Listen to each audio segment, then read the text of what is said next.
Okay, series circuits. First we need to know is how we measure current and voltage. What we have in this page here is you can see we've got a lamp there, and ammeters always go in series with the lamp, and always in a straight line, whereas because the current that goes through an ammeter is the same that goes through a lamp, you'd measure those currents will be the same.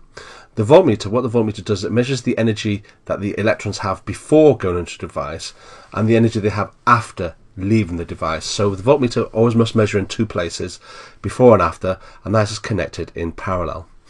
Here's a single series, and if you notice, a series circuit has got a single loop. The electrons have only one path to go along, and they go in each thing in turn. They've got no choice as to where they go.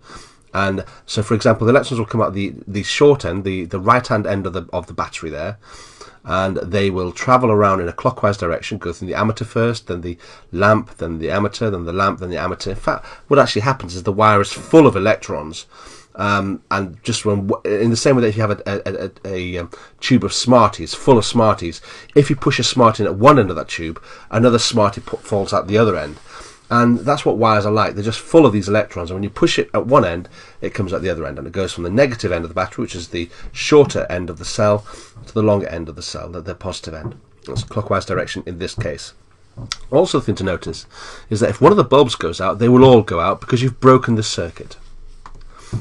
Right, there's some rules you need to know. First of all is that the current in a series circuit is exactly the same.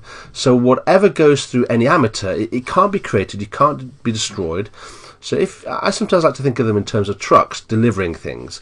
And so if you have two trucks going through one of the ammeters, then the two trucks must go through one of the lamps, then the ammeters, then the lamps, and so forth. You've got the same amount of traffic going around that loop. So the current is the same in a series circuit.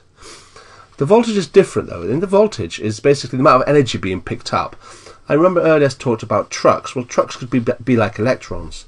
And these trucks are delivering shopping to various houses. So if you look at the first house it delivers to, or the first lamp, it drops off 3 volts of energy. It actually picked up 6 volts up from the cells or the batteries at the top there. But if you notice, it drops off 3 at the first house or lamp, 1 volt at the next lamp, and then therefore it's only got 2 left in the truck, and it drops those 2 off at the next lamp. So whatever it picks up from the battery, it must drop off around the circuit, and that is the golden rule surrounding voltage for series circuits. So VT, the total voltage, is equivalent to V1, V2, V3, in other words, the voltage across each of the other components. The other thing you need to know is that the resistance in the circuit is dependent. You can simply just add them up. So here you've got a 2 ohm, a 4 ohm and a 3 ohm resistor. These are how difficult the electricity fans to go through these objects. So if the 4 ohm resistor is twice as difficult to go through as the 2 ohm resistor. And so to work out the total resistance in a series circuit, all you need to do is add up all of the resistors, and in this case 2 plus 4 plus 3 makes 9 ohms, and that's what you see at the bottom.